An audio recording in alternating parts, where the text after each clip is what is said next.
Hindi, wow. For today's video bibisitahin ko ang aming kaibigan na si Master Dodi. At doon kami mag-standby nila. Paring Ogie at paring Quality. Doon na din kami mag-Christmas camping.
Hindi, wow.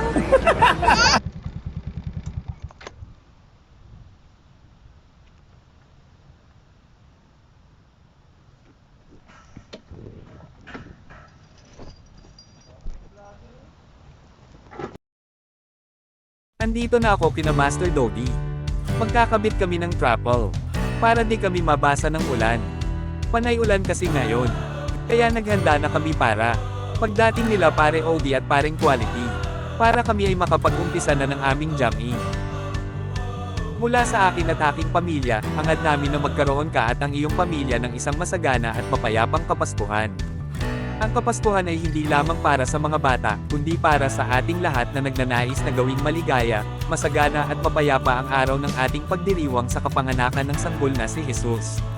Ating Ama ang regalo ng Kapaskuhan dahil sa kanyang pagmamahal sa ating lahat. Nararapat lamang na ibalik natin ito sa ating kapwa habang ipinadiriwang natin ang pagsilang ni Jesus. Ang espiritu ng Kapaskuhan ay hindi lamang matatagpuan sa loob ng isang nagdiriwang na tahanan, bagkus ito ay naninirahan sa puso ng bawat isa sa atin na naghahangad ng kabutihan at pagmamahal sa isa't isa. Maligayang bati sa iyo at sa iyong pamilya ngayong Pasko. Hangad ko at ng aking pamilya mapuno ng pagmamahal, kabutihan at kapayapaan ng inyong mga puso.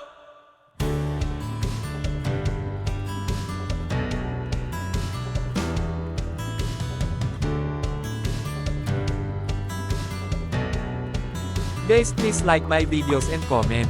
At kung hindi ka pa nakasubscribe, pindutin ang notification bell para lagi kang update sa akin mga video.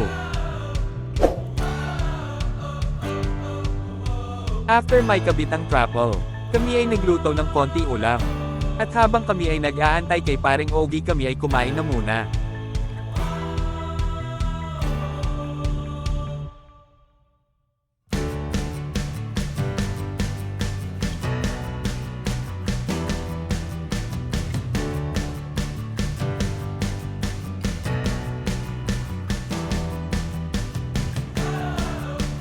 At sa wakas dumating na din si Pareng Ogie, kami ay nag-umpisa na mag-jamming at kami ay inabot na din ng ulan.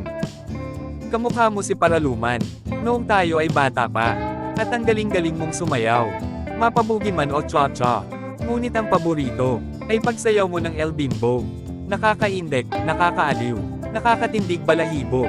Pagkagaling sa eskwela ay, dederecho na sa inyo. At buong maghapon ay, tinuturuan mo ako, magkahawak